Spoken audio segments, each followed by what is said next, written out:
నమో వెంకటేశాయ. గురుర్బ్రహ్మ గురుర్విష్ణు గురుర్దేవో మహేశ్వర గురుః సాక్షాత్ పరం బ్రహ్మ తస్మై శ్రీ గురవే నమః. జటిలం చీరవసనం దండకారణ్యవాసినం మునివేషధరం ధ్యాయేత్ అరణ్యే కాండ ఉత్తమే. శ్రీరామచంద్ర పరబ్రహ్మణే నమః.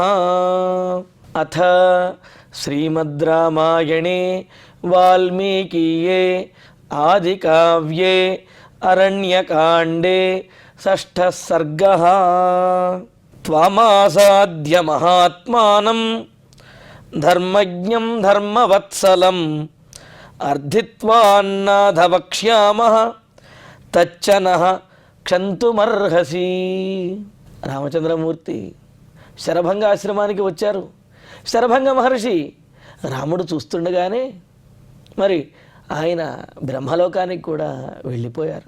రాముడికి చేయవలసినటువంటి ఉపచర్యలన్నీ కూడా చేసి అతిథి మర్యాదలు చేసి ఆయన రాముని యొక్క సమక్షంలోనే బ్రహ్మలోకానికి అగ్నిలో ప్రవేశించి బ్రహ్మలోకానికి వెళ్ళిపోయారు. ఇంకా ఆ తరువాత ఆ ఆశ్రమంలో ఉన్నటువంటి మునులందరూ కూడా రాముడి దగ్గరికి వచ్చేశారు. వారిలో ఎంతమంది ఎన్ని రకాలైనటువంటి తపస్సులతోటి, ఎన్ని రకాలైనటువంటి నియమములతోటి, ఎన్ని విధములైనటువంటి వారు ఉన్నారనేది మనం తెలుసుకున్నాం. అసలు ఇన్ని రకాలుగా ఉంటారా? ఇన్ని రకాలుగా భగవంతుణ్ణి ఆరాధిస్తారా?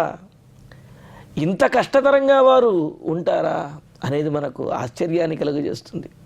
శరీరాన్ని ఏమాత్రము లెక్కించకుండా, లెక్కబెట్టకుండా పరమాత్మ యందు మాత్రమే బుద్ధిని ఉంచి, ఒకవేళ శరీర పోషణ ఏదైనా అవసరమైనా అది కేవలము ప్రాణమును నిలుపుకోవడానికే ఆ ఆహారములను స్వీకరిస్తూ, అలాగా పరమాత్మ యందు మనస్సు లగ్నం చేసి అనేక విధములైనటువంటి రీతులలో తపస్సులతోటి ఆ పరమాత్మను అర్చించేటటువంటి, ధ్యానించేటటువంటి, ఆశ్రయించేటటువంటి మహాపురుషులను, మహర్షుల గురించి మనం తెలుసుకున్నాం.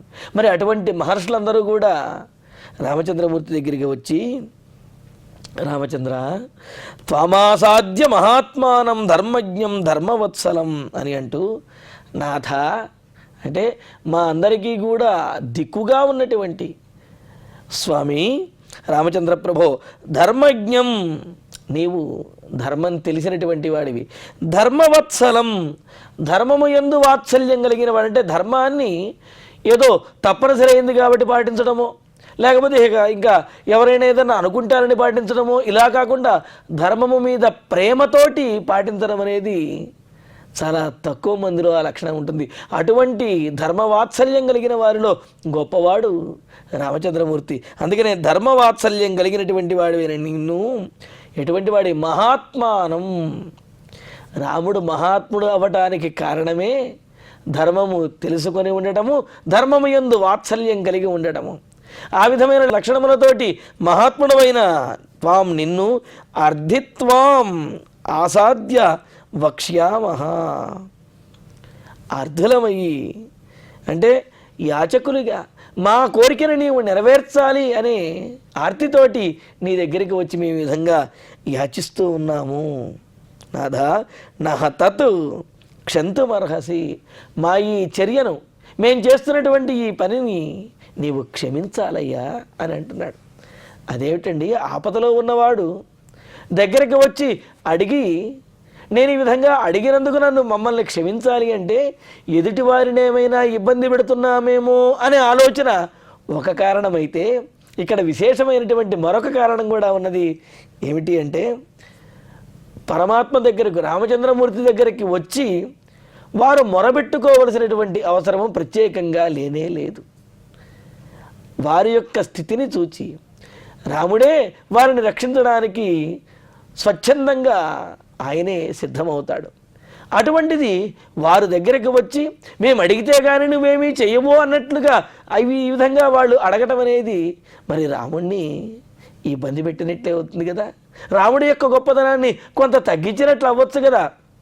అందుకని మేము ఈ విధంగా ఆర్తితోటి మాకున్నటువంటి కష్టములను ఆపుకోలేక నీ దగ్గర ఈ విధంగా చెప్పాము తండ్రి కావున మమ్మల్ని క్షమించాలి.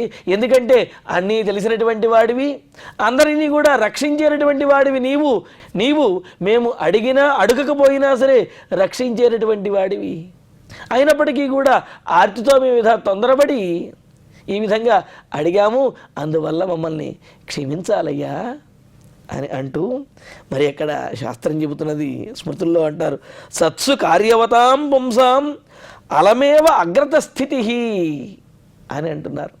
అంటే మహాత్ముల వద్ద, ధర్మం తెలిసినటువంటి వారి వద్ద, వారి దగ్గరికి వెళ్ళి ఇదిగో ఈ ఫలానా పని మీద మేము వచ్చాము, మీరు ఈ పని మాకు తప్పనిసరిగా చేసి పెట్టాలి, ఎలా అయినా చేయాలి అని చెప్పి ఇన్ని రకాలుగా అడగవలసిన అవసరం లేదు. వారి దగ్గరికి వెళ్ళి ఎదురుగా నిలబడితే చాలుట, వారు వీరి యొక్క స్థితిని వారంతట వారిగా అడిగి తెలుసుకుని, లేకపోతే వారి దివ్యజ్ఞానంతో తెలుసుకుని వీరికి చెయ్యవలసినటువంటి సహకారాన్ని అడగకుండానే చేస్తారు అన్నారు. కావున మహాత్ముల వద్దకు వెళితే చాలు మనకున్నటువంటి కష్టములన్నీ తీరుతాయి అని పెద్దలు అదేవిధంగా స్మృతులు చెబుతూ ఉంటే, మహాత్ముడమైన నీ దగ్గరకు వచ్చి ఈ విధంగా మేము మొరబెట్టుకోవటం, ప్రత్యేకంగా ఈ విధంగా అడగటం అనేది మరి ఈ విషయంలో మమ్మల్ని క్షమించాలి. ఎందుకని మేము ఆపుకోలేక ఆర్తితోటి ఈ విధంగా అడుగుతున్నాం, కావున నీవు అన్యథా భావించవద్దు అని చెప్పి ఆ మహర్షులందరూ కూడా రామచంద్రమూర్తితోటి ఈ విధంగా అంటున్నారు. అంటూ ఇంకా అంటున్నారు, సహజంగా భగవంతుడి దగ్గరికి వెళ్ళి మనం అనేకమైనటువంటి కోరికలను కోరుకుంటూ ఉంటాం. వరుసగా మన గురించి, మన పిల్లల గురించి, బంధువుల గురించి, స్నేహితుల గురించి అడుగుతూ ఉంటాం. కానీ సకల లోకములకు నాథుడు, సమస్తమైనటువంటి చరాచర సృష్టిలో అంతర్యామిగా ఉన్నటువంటి స్వామికి మనం ఏ కోరికతో వచ్చాము, మన అవసరములేమిటి అనేది స్వామికి తెలియదా? తెలుస్తుంది కదా. అయినప్పటికీ కూడా మనం చెప్పకపోతే స్వామివారు గ్రహిస్తాడో గ్రహించడో అని ఈ చిన్నతనం అంటే చిన్నపిల్లలు ఏ విధంగా అయితే చేస్తారో ఆ విధంగా మనం కూడా స్వామి దగ్గరికి వెళ్ళి ఈ కోరికలు తీర్చు, ఆ కోరికలు తీర్చు, ఈ విధంగా తీర్చిదే ఇలా ఆశ్రయిస్తున్నాను అని స్వామి దగ్గర చెబుతూ ఉంటాం. ఇది మానవ సహజం అన్నమాట. కానీ స్వామి దగ్గరికి వెళ్ళి ప్రత్యేకంగా మనం కోరుకోవలసిన అవసరం ఏమీ ఉండదు. ఆయన్ని దర్శించుకుంటే చాలు, ఆ విధంగా నమస్కరించుకుంటే చాలు, మన అవసరములు ఏమిటి అనేది స్వామివారికి తెలుస్తాయి. ఆయనే మన కష్టములను తీర్చి మన అవసరములను అనుగుణంగా పరిస్థితులను కల్పిస్తాడు, అనుగ్రహిస్తాడు అని మనకు పెద్దలు తెలియజేస్తున్నాడు. కానీ ఇక్కడ మహర్షులు వీళ్ళందరూ కూడా మమ్మల్ని రక్షించవయ్యా అని చెప్పి ఈ విధంగా అడగటంలో ఆంతర్యం వారు కూడా చెబుతున్నారు. మాకు ఇప్పటి వరకు రాక్షసుల వల్ల కలుగుతున్నటువంటి బాధను తట్టుకోలేక ఆ స్థితితోటి, ఆ ఉద్వేగంతో మనల్ని రక్షించేటటువంటి రక్షకుడు ఒకడు వచ్చాడు అనే ఈ ఆతురతతోటి ఈ విధంగా నీ దగ్గర మేము ఇలా బయటపడి అడిగాము, కానీ నిన్ను అడగవలసినటువంటి అవసరం లేదు రామచంద్ర. పైగా అడగందే అమ్మైనా పెట్టదు అని అంటారు కదండి లోక సహజంగా. కావున రక్షాపేక్షాం అపేక్షతే అన్నట్లుగా భగవంతుడు ఎవరిని రక్షించాలా అని ఎదురు చూస్తూ ఉంటారట. ఎవరైతే తనను ప్రార్థించాడో, రక్షించమని వేడుకున్నారో అతన్ని వెంటనే వెళ్ళి రక్షిస్తారట. కావున ఈ విధంగా అడిగి, అంటే మా దోషమేమీ లేదయ్యా, మేము అడిగాము, ఇక భారమంతా నీదే అని చెప్పి నీకు తెలియజేయటం కోసం మేము అడిగాము, కానీ అసలు ప్రత్యేకంగా అడగవలసిన అవసరం ఏమున్నది? నీలాంటి వీరుడు, ధర్మాత్ముడు ఇక్కడికి వచ్చాడు అంటేనే మా కష్టములన్నీ తీరినట్లే అని చెప్పి ఆ మహర్షులందరూ అంటూ ఇంకా అంటున్నాడు, అధర్మస్తు మహాన్స్తాత భవేత్ తస్య మహీపతే యోహరేద్ బలి షడ్భాగం నచ రక్షతి పుత్రవతు. సరే, ఇంకా నన్నే ఎందుకు అడుగుతున్నారు? పైగా నేను వనవాస దీక్ష చేయడానికి రాజ్యాన్ని కోల్పోయి వనవాస దీక్ష చేయడానికి వచ్చినటువంటి నన్ను మీరు సహాయం అడగటం ఏమిటి అని అనుకుంటున్నావేమో రామచంద్ర. నీవు రాజ్యంలో సింహాసనం మీద కూర్చున్నా, అడవిలో ఈ విధంగా జటావల్కలములు ధరించి వచ్చినప్పటికీ నీవే రక్షకుడివి, నీవే పాలకుడివి అని అంటూ మరి ఆ పాలకుని యొక్క, రాజు యొక్క లక్షణం ఏమిటి అనే విషయాన్ని చెబుతూ, రామచంద్ర నీవు మమ్మల్ని రక్షించడం అనేది నీ యొక్క కర్తవ్యము కూడా అనే విషయాన్ని గుర్తు చేస్తూ, తండ్రి రామచంద్ర యహ బలిషడ్భాగం హరతి, ఏ రాజు అయితే ప్రజల వద్ద నుండి వారు సంపాదించినటువంటి దాంట్లో 6వ వంతును పన్నుగా స్వీకరిస్తాడో, అంటే మనకు స్మృతులు తెలియజేస్తున్నాయి, మనం సంపాదించినటువంటి సొమ్మును, వస్తువును, ద్రవ్యమును దేనినైనా ఎలాగ దాన్ని వినియోగించాలనే దానికి చెబుతూ ధర్మాయ యశసే అర్థాయ కామాయ స్వజనాయ చ పంచధా విభజన్ విత్తం ఇహాముత్ర చ మోదతే అని చెప్తూ మనం సంపాదించినటువంటి దాన్ని ధర్మము కోసము, కీర్తి కోసము, అదేవిధంగా ప్రయోజనము కోసము, అంటే ఈ ధనముతోటి మరింత ధనం సంపాదించడం కోసము, అలాగే కామాయ కోరికలు వీటి కోసము, స్వజనాయ తమ పరివారము బంధుజనము వీరి కోసము, అదేవిధంగా ఈ 5 రకాలుగా ఖర్చు పెట్టాలి అని చెబుతూ అసలు మనం సంపాదించినటువంటి దాన్ని 6 భాగాలు చేసి మరి 5 భాగాలను ఈ విధంగా ఖర్చు పెట్టుకుంటే 6వ భాగాన్ని ఆ రాజుకి కప్పంగా పన్నుగా సమర్పించాలంటే ఏమిటి? రాజ్యం యొక్క సంక్షేమం కోసం, రాజ్యం యొక్క అభివృద్ధి కోసము, రక్షణ కోసము అని ఈ విధంగా సంపాదించినటువంటి ధనములో, ఆ సంపదలో 6వ వంతుని రాజుగారికి ఇవ్వాలి అని ఈ విధంగా రాజులు ప్రజలు సంపాదించినటువంటి దాంట్లో 6వ వంతుని వారు పన్నుగా స్వీకరించేవారు అన్నమాట. ఇలాగ ప్రజల వద్ద నుండి పన్ను తీసుకున్నటువంటి రాజు ఆ ప్రజలను తప్పనిసరిగా రక్షించి తీరాలి. ప్రజల యొక్క బాధ్యత తప్పనిసరిగా ఆ రాజుదే అవుతుంది. అంతేగాని పన్నులు వసూలు చేసేటప్పుడు మాత్రము ఏమాత్రం నియమం తప్పకుండా అవన్నీ వసూలు చేసి వారిని రక్షించవలసి వచ్చినప్పుడు మాత్రము మేమేమీ చేయలేకపోతున్నామని చేతులు ఎత్తేస్తే అది రాచరికము, రాజు లక్షణము కాదు. అందుకనే తప్పనిసరిగా రక్షించి తీరాలి అని చెప్పంటున్నాడు. ఆ మాట ఇక్కడ ఋషులు చెబుతూ ప్రజల వద్ద నుండి 6వ భాగాన్ని పన్నుగా స్వీకరించినటువంటి రాజు వారిని తప్పనిసరిగా రక్షించి తీరాలి. ఎలాగా? యోహరేద్ బలిషడ్భాగం నచరక్షతి పుత్రవతు. ఎవరైతే ఎలా రక్షించడో తన సంతానాన్ని, తన పుత్రుల్ని ఒక తండ్రి ఏ విధంగా అయితే రక్షించుకుంటాడో ఆ విధంగా ఎవరి వద్ద నుండి అయితే కప్పాన్ని గ్రహిస్తున్నాడు, అంటే పన్నుని గ్రహిస్తున్నాడో వారందరినీ కూడా సంతానములాగా రాజు కాపాడి తీరాలి. అలా కాపాడలేనప్పుడు అధర్మస్తు మహాన్స్తాత భవేత్తస్య మహీపతే. అటువంటి రాజుకి తీవ్రమైనటువంటి అధర్మము, ఆ అధర్మంతో వచ్చినటువంటి పాపము కూడా చుట్టుకుంటాయి అని అంటున్నారు. మరి ఇక్కడ మనకు ఓ సందేహం వస్తుంది. ఏమండి, వ్యవసాయదారులైతే వారు పండించినటువంటి పంటలో 6వ భాగాన్ని రాజుగారికి ఇస్తారు. సరే, మిగతా ఉద్యోగులు ఎవరైనా మరో రకం వారైతే కనుక వారు సంపాదించినటువంటి సంపదలో 6వ భాగాన్ని రాజుకి ఇస్తారు. మరి అడవిలో ఉండేటటువంటి మహర్షులు వారు ఏం సంపాదిస్తున్నారు? వారు రాజుగారికి ఏమిస్తున్నారు?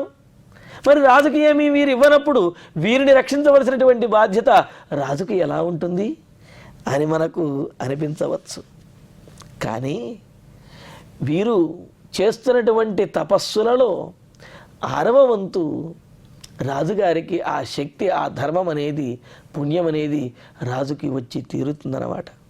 అందుకనే మరి వీరుల యొక్క తపశ్శక్తిలో 6వ వంతు రాజుకు సమర్పిస్తారు. కావున సాధారణంగా ధనమునో లేకపోతే ద్రవ్యమునో లేకపోతే ధాన్యమునో ఇవన్నీ ఎక్కువ మంది సమర్పించవచ్చును. కానీ తపశ్శక్తిని ఇవ్వగలిగినటువంటి వారు తపస్సంపన్నులైనటువంటి మహర్షులు మాత్రమే, వారు మాత్రమే ఇవ్వగలరు. అటువంటి అమూల్యమైనటువంటి తమ తపస్సులో 6వ భాగాన్ని రాజుగారికి ధారాదత్తం చేస్తూ రాజుగారికి సమర్పించేటటువంటి వారు ఈ మునులు. కావున వీరిని సంరక్షించవలసినటువంటి బాధ్యత రాజుకి ఉండి తీరుతుంది అని చెప్పి అంటున్నారు. అందుకనే ఇక్కడ పైగా రాజుగారు ఏమైనా అడిగారా అంటే, రాజు అడిగినా అడగకపోయినప్పటికీ కూడా 6వ భాగాన్ని సమర్పించవలసినటువంటి బాధ్యత ఆ ప్రజలకు ఉంటుంది. అదేవిధంగా ఋషులమైనటువంటి మాకు కూడా మా తపశ్శక్తిని నీకు ధారపోయవలసిన అంటే ఏమిటి, 6వ భాగాన్ని నీకు సమర్పించవలసినటువంటి బాధ్యత మాకు ఉన్నది. అంటే అప్రయత్నంగానే ఆ 6వ భాగం అనేది రాజుగారికి చెందుతుంది అని అంటున్నారు. అందుకని మా నుండి ఈ విధంగా 6వ భాగాన్ని గ్రహించినటువంటి నీవు మమ్ములను తప్పనిసరిగా రక్షించాలయ్యా. అలా రక్షించకపోతే నీకు ఆ ధర్మదోషం అనేది ఉంటుంది అన్నారు. అరక్షితారం రాజానం బలిషడ్భాగహారిణం తమాహు సర్వలోకస్య సమగ్ర మలహారకం అని స్మృతిలో చెప్పినట్లుగా ఎవరైతే ప్రజల నుండి లేకపోతే ఋషుల నుండి వారి నుండి తాను పొందవలసినటువంటి వాటిని పొంది వారిని రక్షించడో అటువంటి వాడు ఈ లోకంలో ఎవరైతే ఉన్నారో వారందరి యొక్క పాపములను కూడా ఎవరినైతే రక్షించడం లేదో వారి యొక్క పాపములన్నీ కూడా ఇతడు మూటగట్టుకుని ఆ పాప ఫలాన్ని అనుభవించవలసి ఉంటుంది.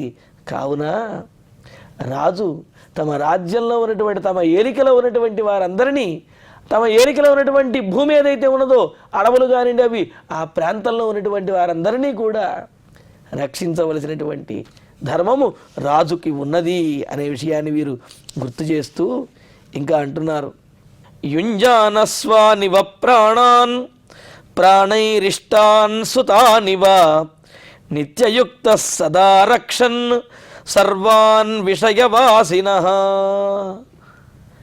ఇంకా అంటున్నాడు, రక్షించడం వల్ల కలిగేటటువంటి అభ్యుదయం ఏమిటి, మిమ్మల్ని అందరినీ రక్షిస్తే నాకేమిటి ప్రయోజనం అనుకుంటావేమో రామచంద్ర, మాబోటి వారిని రక్షించడం వల్ల ఎంతో ప్రయోజనం ఉంటుంది అని అంటూ మనకు మహాభారతంలో కూడా శాంతి పర్వం మొదలైన చోట్ల రాజధర్మాలు తెలియజేశారు. వేదాధ్యయనశీలానాం విప్రాణాం సాధుకర్మణాం పాలనే యత్రమాతిష్ట సర్వలోకస్య చానఘ అంటూ వేదములు శాస్త్రములు అధ్యయనం చేసేవారు, తపస్సంపన్నులైనటువంటి వారు, సాధు కార్యములు చేసేవారు, ధర్మ కార్యములను ఆధ్యాత్మిక కార్యములను ఆచరించేటటువంటి వారు సాధువులు వీరందరూ ఎవరైతే ఉంటారో వారిని రక్షించడం అనేది రాజుగారి యొక్క కర్తవ్యము అని చెప్పి రాజధర్మంలో మనకు చెప్పారు. అంతేకాదు రక్షణాద్ ఆర్యవృత్తానాం కంటకానాంచ శోధనం నరేంద్రా త్రిదివం యాంతి ప్రజాపాలన తత్పరాహ అని రక్షించడం వల్ల కలిగే ప్రయోజనం ఏమిటో కూడా చెబుతూ సత్పురుషులను రక్షించడం ద్వారాను దుష్టులను ఏరివేయడం ద్వారా, అంటే దుష్టులను శిక్షించడం సత్పురుషులను రక్షించడం ఎంత అవసరమో దుష్టులను ఏరిపారేయటం వారిని దండించడం కూడా అంతే అవసరం. ఈ విధంగా దుష్టులను శిక్షిస్తూ సత్పురుషులను రక్షించేటటువంటి రాజు ఎవరైతే ఉంటాడో అతడు త్రిదివం స్వర్గములను ఉత్తమ లోకములను స్వర్గమును కూడా పొందుతాడు అని అంటూ ఈ విధంగా ప్రజలను తమ ఏలికలో ఉన్నటువంటి వారు అంటే రాజ్యంలో ఉన్న అడవిలో ఉన్న వారిని రక్షించడం రాజు కర్తవ్యం. తద్వారా ధర్మము తద్వారా ధర్మ ఫలమును ఉత్తమ లోకములను పొందుతాడు. అలా రక్షించలేనప్పుడు అధర్మమును అధోలోకమును పొందుతాడు అని అంటూ రామచంద్ర నీవు మా రాజువి కావున నీవు మమ్మల్ని రక్షించి తీరవలసినదే అని అంటూ ప్రాప్నోతి శాశ్వతీం రామ కీర్తిం సబహువార్షికీం బ్రహ్మణస్థానమాసాద్య తత్ర చాపి మహీయతే అని అంటున్నారు. రామచంద్ర ప్రయత్నంతో ఎల్లప్పుడూ కూడా సావధానంగా ఉంటూ తమ దేశంలో ఉన్నటువంటి వారందరినీ కూడా తన ప్రాణములలాగా తన సంతానములాగా భావించి ఇంకా చెబుతున్నాడు ప్రాణేభ్యోపి అని అన్నారు ఇంతకుముందు శ్లోకంలో. తమ ప్రాణముల కంటే ఎక్కువగా ఆ ప్రజలను రక్షించాలట. అంటే తనను తాను రక్షించుకోవటం కంటే కూడా తన ప్రజలను రక్షించడం అనేది రాజుకు ముఖ్యమైనటువంటి కర్తవ్యంగా చెప్పారు. అలాగా ప్రియమైనటువంటి సంతానమును రక్షించుకున్నట్టుగా ప్రజలను రక్షించేవాడు ఎవరైతే ఉంటాడో ఆ విధంగా రక్షించేటటువంటి వాడు సహ బహువార్షికీం శాశ్వతీం కీర్తిం ప్రాప్నోతి అనేకమైన సంవత్సరములు ఉండేటటువంటి శాశ్వతమైనటువంటి గొప్ప కీర్తిని పొందుతాడు అంతేకాదు బ్రహ్మణ స్థానమాసాద్య తత్ర మహీయతే చ, బ్రహ్మలోకాన్ని పొంది అక్కడ బ్రహ్మగారి చేత కూడా గౌరవించబడుతూ నిత్యానందమును పొందుతాడు. కావున తన ఏలికలో ఉన్నటువంటి వారిని సంరక్షించడం, తనని ఆశ్రయించినటువంటి వారిని సంరక్షించడం రాజు యొక్క కర్తవ్యం. తద్వారా ఉత్తమ లోకములను పొందుతాడు అని చెప్పి అంటూ ఇంకో మాట చెబుతున్నాడు. యత్కరోతి పరం ధర్మం మునిర్మూల ఫలాశనః తత్ర రాజ్ఞశ్చతుర్భాగః ప్రజాధర్మేణ రక్షతః. ఇక్కడ ఇంతకుముందు శ్లోకాల్లో రక్షించడం వల్ల కలిగే ఉత్తమ లోకముల గురించి, రక్షించకపోవటం వల్ల కలిగేటటువంటి అధర్మము అధోలోకముల గురించి కూడా చెప్పి ఇక ఇప్పుడు మరో ప్రయోజనాన్ని కూడా చెబుతూ ఉన్నాడు. ఎలాగంటే చూడండి, అరక్షణే దోషం, రక్షించకపోవటం వల్ల వచ్చే దోషాలు ఇంకో 2-3 కూడా చెప్పారు స్మృతుల్లో మనకు, మన ధర్మశాస్త్రం మొదలైన వాటిల్లో. అరక్షితారం రాజానం బలిషడ్భాగహారిణం తమాహు సర్వలోకస్య సమగ్రమలహారిణమని ఇంతకుముందు కూడా చెప్పుకున్నాం.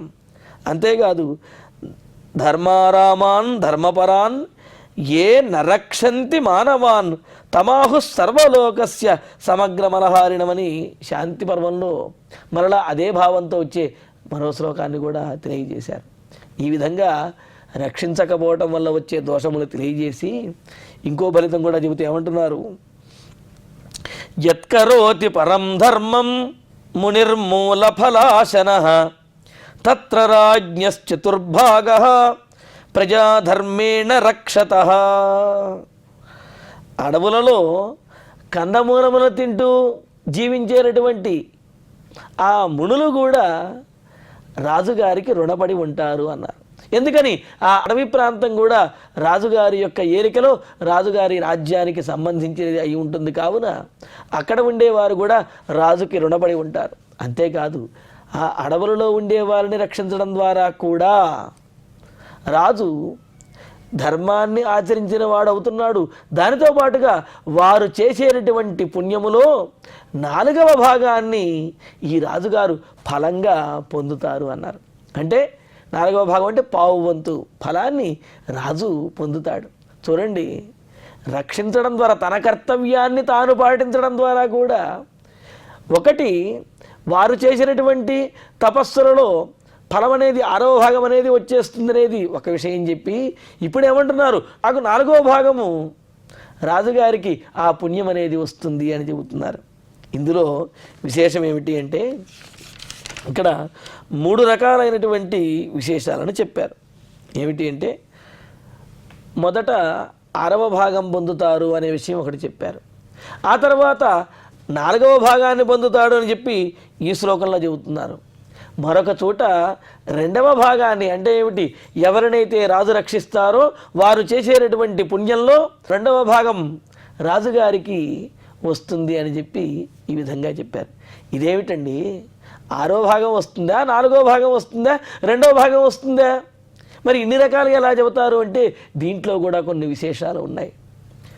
3 రకాలైనటువంటి వ్యవహారం ఉంటుంది. అంటే అక్కడ ఒకటి 6వ భాగం రాజుగారికి సమర్పించేవారు అని అన్నారు. ఎవరు అంటే ఆయా రాజ్యములలో లేకపోతే ఆ రాజ్యానికి సంబంధించినటువంటి అడవులలో ఉన్నప్పటికీ ఉపవాసముతోటి భిక్షతోటి ఎవరైతే జీవితాన్ని గడుపుతూ ఉంటారో, అంటే ఏమిటి, రాజ్యము నుండి రాజుగారి నుండి వచ్చేటటువంటి వ్యవహారములు కానీ ఆ ఫలములేవి కూడా పొందకుండా భిక్షాటనతోటి ఉపవాసములతోటి జీవించేవారు ఎవరైతే ఉంటారో వారు చేసినటువంటి పుణ్యంలో రాజుగారికి 6వ భాగం అనేది వస్తుంది అన్నారు. అంటే రాజుగారి నుండి వారేమీ పొందకపోయినా ఆ రాజ్యంలో వారు ఉంటున్నారు కావున వారు సంపాదించినటువంటి వారు చేసేటటువంటి పుణ్యంలో 6వ భాగాన్ని రాజుగారికి ఇవ్వాలంటే ఇవ్వకపోయినా 6వ భాగం రాజుగారికి చెందుతుంది అన్నారు. అలాగే మరొకటి 4వ భాగం ఎవరి నుండి వస్తుందంటే రాజు చేత రక్షించబడేటటువంటి దేశంలో పుట్టినటువంటి కందమూలములు ఏవైతే ఉంటాయో, కందమూలములు ఫలములు ఇవన్నీ కూడా వాటిని భక్షిస్తూ జీవించేవాడు, వాటిని ఆహారంగా తీసుకుంటూ జీవించేటటువంటి మహర్షులు కానివ్వండి, వీరందరూ చేసినటువంటి పుణ్యంలో 4వ భాగం అనేది రాజుగారికి చెందుతుంది అన్నారు. ఇంకా 2వ భాగం అంటే అర్ధ భాగం పుణ్యం రాజుకి ఎలా చెందుతుందో అది కూడా చెబుతున్నారు. రాజుగారి యొక్క అన్నపానాదుల చేత జీవిస్తూ రాజు ఇచ్చినటువంటి ఆహారంతో తమ శరీరాన్ని పోషించుకునేవారు ఎవరైతే ఉంటారో వారు చేసేటటువంటి పుణ్యంలో సగభాగం రాజుకే చెందుతుంది. ఎందుకని? వీరిని పోషించేటటువంటి వాడు ప్రత్యేకంగా రాజే కావున ఆ రాజుగారి దగ్గర నుంచి తాము గ్రహించి పోషించబడుతూ ఉన్నారు కావున వీరు చేసేటటువంటి పుణ్యములలో సగభాగం తప్పనిసరిగా ఆ రాజుకి వెళ్ళిపోతుంది అన్నారు. అందుకనే మనకు స్మృతుల్లో చెబుతూ యస్యాన్నపాన పుష్టాంగ కురుతే ధర్మ సంచయం అన్నప్రదాతు తస్యార్థం కర్తుశ్చార్థం న సంశయ. ఎవరైనా ఏదైనా పుణ్యకార్యం చేస్తున్నప్పుడు, ధర్మకార్యం చేస్తున్నప్పుడు, ఆధ్యాత్మిక కార్యం ఏదైనా కార్యం చేస్తున్నప్పుడు ఎవరి నుండి అయినా ఏదైనా సహాయం కనుక తీసుకున్నట్లయితే వీరు చేసేటటువంటి పుణ్యంలో సగం అనేది ఆ సహాయం చేసినటువంటి వారికి తప్పనిసరిగా వచ్చి తీరుతుంది. అందుకనే మనం దేవాలయాలకు కానీ ధర్మకార్యాలకు కానీ మనం చేసేటటువంటి ఆ దానములు ఇవన్నీ కూడా మనకు పుణ్యమును సంపాదించి పెడతాయి. ముఖ్యంగా రాజుగారి దగ్గర నుంచి ఎవరైతే ఫలితములు పొందుతూ తమ జీవితాన్ని గడుపుతూ ఉన్నారో, రాజు ఇచ్చినటువంటి ఆహారంతో జీవిస్తూ ఉన్నారో వారు తాము చేసినటువంటి పుణ్యంలో సగభాగం రాజుగారికి చెందుతుంది, అది అలా వెళ్ళిపోతుంది అని మనకు స్మృతుల్లో తెలియజేస్తున్నారు. అందుకని వీళ్ళు ఏమంటున్నారు మహర్షులు, మేము నీ రాజ్యంలో ఉన్నటువంటి నీ రాజ్యానికి సంబంధించినటువంటి అడవిలో ఉన్న కందమూలములు తింటూ జీవిస్తున్నాము కావున, నీ చేత రక్షించబడతాము కావున మేము చేసేటటువంటి ఈ పుణ్యములో మా యొక్క తపస్సు యొక్క పుణ్యములో నీకు 4వ భాగం రాజుగారికి వస్తుందయ్యా. కావున మేము అడవిలో ఉన్న మా వలన కూడా ప్రయోజనం అనేది నీకు ఉన్నది కావున మమ్మల్ని రక్షించి తీరాలి అని చెప్పి ఈ విధంగా వాళ్ళందరూ కూడా ఆ మహర్షులందరూ రామచంద్రమూర్తిని వేడుకుంటున్నారంటే మా వల్ల నీకు ప్రయోజనం ఉన్నది అని చెప్పి రాముడితోటి సాక్షాత్తుగా చెప్పకపోయినా రాజుకి ఏమేం ప్రాప్తిస్తాయనేది సాధారణంగా చెప్పారు. నీవు రాజువు కావున మమ్మల్ని రక్షించాలనేది అక్కడ తాత్పర్యంగా వారు తెలియజేశారు. మరి ఇందులో ఉన్నటువంటి మరికొన్ని విశేషాలను మరి రాముడు ఏ విధంగా వారిని రక్షించడానికి సిద్ధపడ్డాడు, దీక్ష కోసం అరణ్యవాస దీక్ష చేయడానికి వచ్చి రాక్షసులతోటి విరోధం పెట్టుకోవడం అవసరమా అని చెప్పి రాముడితోటి ఒకరు అంటారు. మరి ఆ అన్నది ఎవరు? ఆ విశేషాలను మనం తర్వాతి ప్రవచనంలో తెలుసుకుందాము. ఇక ఇప్పుడు శ్లోకాలను పారాయణ చేసుకుందాము. త్వమాసాద్య మహాత్మానం ధర్మజ్ఞం ధర్మవత్సలం అర్థిత్వాన్నాథ వక్ష్యామః తచ్చనః క్షంతుమర్హసి. అధర్మస్తు మహాన్స్తాత భవేత్తస్య మహీపతేః యో హరేద్బలి షడ్భాగం నచ రక్షతి పుత్రవత్ యుంజానస్వానివ ప్రాణాన్ ప్రాణైరిష్టాన్ సుతానివ నిత్యయుక్తః సదా రక్షన్ సర్వాన్ విషయవాసినః ప్రాప్నోతి శాశ్వతీం రామ కీర్తిం స బహువార్షికీం బ్రహ్మణస్థానమాసాద్య తత్ర చాపి మహీయతే. యత్కరోతి పరం ధర్మం మునిర్మూలఫలాశనః తత్ర రాజ్ఞశ్చతుర్భాగః ప్రజాధర్మేణ రక్షతః. ఇత్యార్షే శ్రీమద్ రామాయణే వాల్మీకీయే ఆదికావ్యే అరణ్యకాండే షష్ఠ సర్గే షట్శ్లోకాః. ఇక ఇప్పుడు క్షమాప్రార్థన మంగళాంతంగా ఈనాటి కార్యక్రమాన్ని పరిపూర్ణం చేసుకుందాము. యదక్షరపదభ్రష్టం మాత్రాహీనం తు యద్భవేత్ తత్సర్వం క్షమ్యతాం దేవ నారాయణ నమోస్తుతే. కాయేన వాచా మనసేంద్రియైర్వా బుద్ధ్యాత్మనా వా ప్రకృతే స్వభావాత్ కరోమి యద్యత్ సకలం పరస్మై నారాయణాయేతి సమర్పయామి. శ్రియః కాంతాయ కళ్యాణ నిధయే నిధయేర్ధినాం శ్రీవేంకట నివాసాయ శ్రీనివాసాయ మంగళం.